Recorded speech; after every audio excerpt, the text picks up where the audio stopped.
Did the Catholic Church wipe out an entire region to silence a dangerous secret, or was it just a brutal land grab?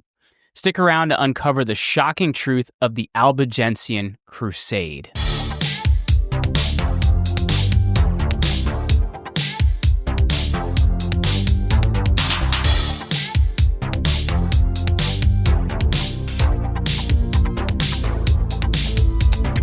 Welcome back to the Jeremy Ryan Slate Show. I am your host, Jeremy Ryan Slate, the CEO and co-founder of Command Your Brand.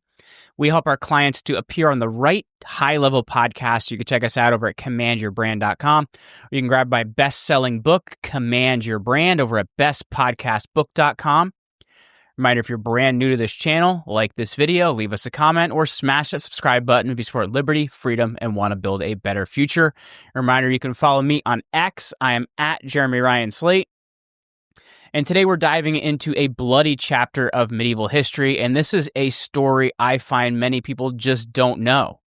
They know of the Crusades, where Christians went east and conquered Jerusalem and fought the Muslims and the Turks, but this story isn't known, surprisingly. And I read a book back in grad school called Ermengarde of Narbonne, which is funny because if you guys ever seen that meme where people go, Ermengarde, it's actually spelled like that. It's Ermengarde of Narbonne. She was a woman in medieval France in this territory called Languedoc, which is kind of where modern Provence is. And in the, I think it's around the 1300s, I'll have to check my notes here as we go through this, they had developed this very, very interesting society. But as you know, in medieval politics, religion was medieval politics. So the papacy did not like that this affected their control, and a crusade actually happened against a sect called the Cathars. So it's a holy crusade war that ravaged the Languedoc, the region of southern France. This wasn't just about faith, it was about power, betrayal, and some hidden agendas. So why did the Catholic Church unleash hell on its own people, and what are the secrets they were so desperate to bury? We're unpacking it all with names, dates, and the conspiratorial bend you love, so buckle up and let's get into it. Before we charge into the crusade, let's set the stage. In the early 1200s, the Languedoc, a vibrant region in what's now southern France, was a home to a religious group called the Cathars, who challenged the Catholic Church's authority. The church called them heretics and launched a brutal 20-year campaign to crush them. Starting in 1209, thousands died, cities burned, and the Languedoc was changed forever. Was this really about saving souls, or was it a power grab disguised as piety? With clear historical context and a few conspiracy twists, we're going to break down the Albigensian Crusade and ask what's really at stake. Let's dive in. Let's start in the late 1100s. The Languedoc, a region stretching from Toulouse to Carcassonne, this place is a medieval hotspot, rich farmland, bustling trade, and culture that loves poetry, music, and independent thinking. If you've ever heard of the term troubadour, it actually comes from this part of France. The troubadours were traveling musicians. Unlike northern France, where the king and church rule with an iron fist, the Languedoc's lords, like Count Raymond VI of Toulouse, or Raimundo as he would have been called in that time, run their own shows, answering loosely to the French crown. Enter the Cathars, a religious group that's got everyone talking. By 1160, they're spreading fast, preaching a dualist faith that says material world is evil, created by a bad god, while the spiritual world is pure. They reject the Catholic Church's wealth, they call the Pope corrupt, and refuse sacraments like baptism. Also, very interesting point, many of them were celibate because they believed the idea of procreation was an evil thing. So the Pope could have just let them hang out and they would have stopped procreating eventually. Anyway, Cathars live simply, vegetarians, celibate. Their leaders are called perfects, and locals love them for it. By 1200, historians like Malcolm Barber estimate 10% of the Languedoc's 1 million people are Cathars or sympathizers, with strongholds in towns like Albi, giving the crusade its name. The Catholic Church, led by Pope Innocent III, elected in 1198, is freaking out. The Cathars aren't just heretics, they're a threat to Rome's power, drawing nobles like Raymond Roger Trencavel and of Carcassonne. Innocent's sends preachers like Dominic de Guzman, later Saint Dominic, to debate Cathars in 1206, but they flop. Locals mock their fancy robes. And here's the conspiracy hook. Some ex-posts claim the Cathars had secret knowledge, maybe about the Holy Grail or Jesus' bloodline, which becomes a very interesting topic, which I may want to pick up later.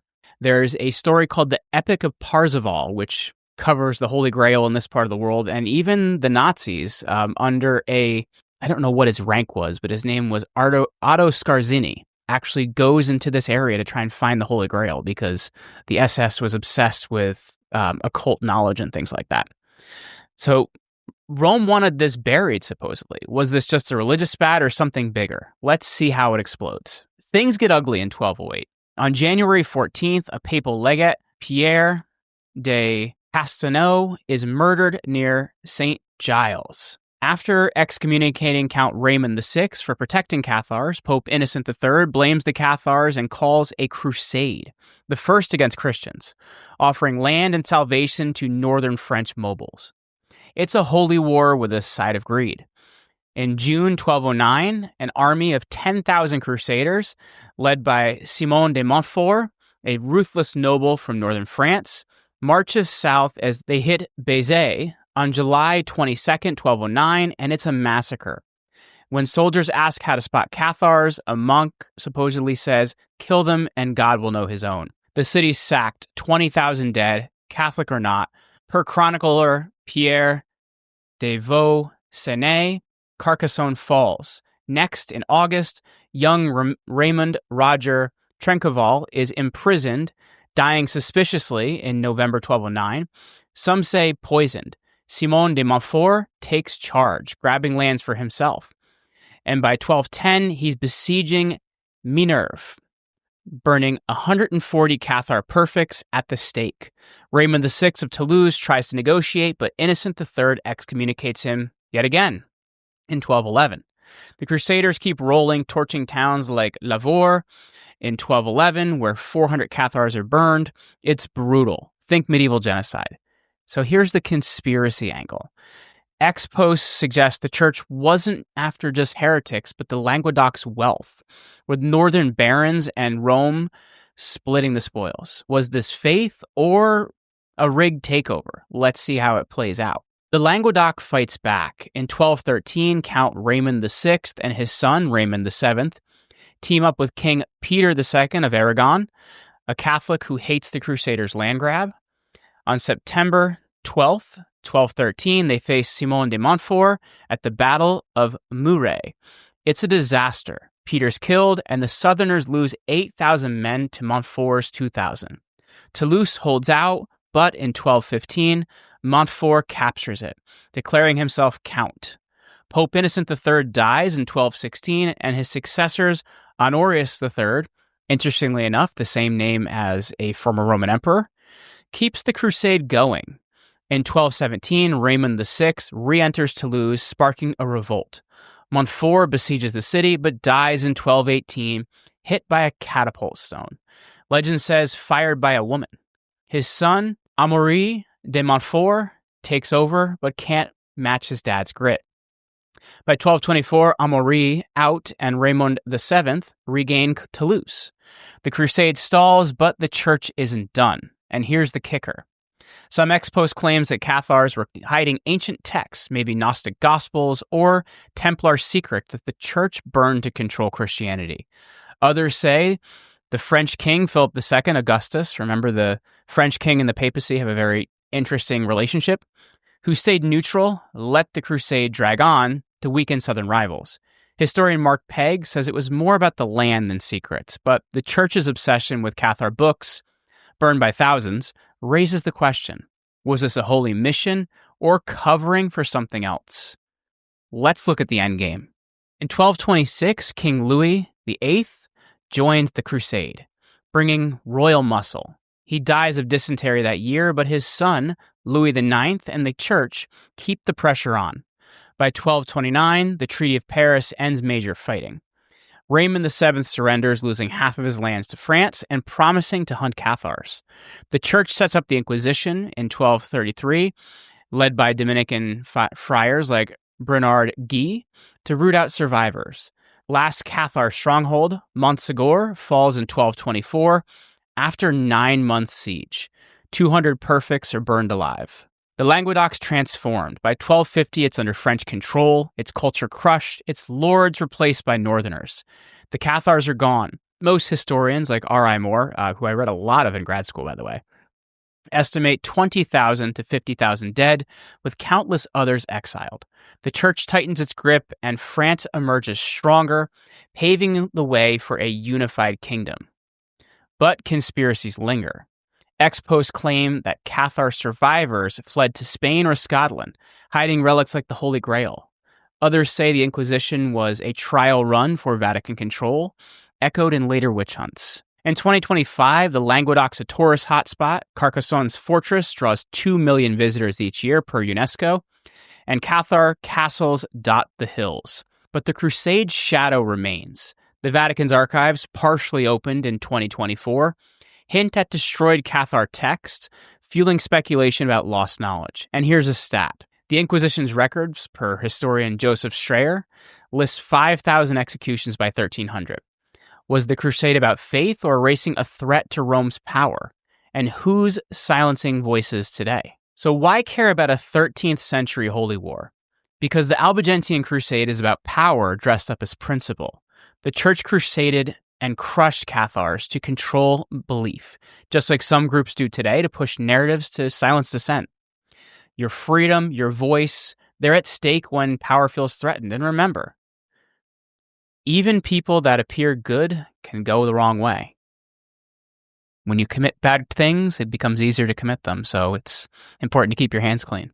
The Languedoc's fall shows what happens when wealth and independence draw the wrong eyes. What can you do? Well, first, you can read up on the Albigensian Crusade by Mark Pegg. Also, I recommend lots of writing by R.I. Moore, who I find very interesting. Second, protect your turf. The Cathars thrived on building community. Build yours, whether it's your family or your brand. And before I get into the third thing, also, the book I mentioned earlier, you should read that as well. It is called Ermengarde of Narbonne and the World of the Troubadours. Really, really good book. Third, question the heretics. When someone's labeled, and this isn't just in a religious sense, when someone's labeled a threat, ask who benefits. Cui bono? Whose benefit? In 2025, with censorship debates over global power, the Crusade's a warning. Truth can be the first casualty. Who's the modern Cathar and who's wielding the torch? I think we can see the last 5 years we lived through and see how people hunting power can be in all different sorts of places, right? Well, that's a wrap, folks, from the Cathar's defiance to the Church's fire, from the Languedoc's golden age to its bloody fall. We've uncovered the Albigensian Crusade's secrets. Was it holy zeal or ruthless power? You decide. Drop your thoughts in the comments, hit that like button, and subscribe for more. Deep dive into history and power. Follow me on X. I'm at Jeremy Ryan Slate for updates. Check the description to work with our sponsors as they make this show keep going. Got a theory about the Cathars? Hit X and use hashtag Cathar Mystery and let's talk. Until next time, let's keep questioning, keep digging, and I'll see you on the next Jeremy Ryan Slate show.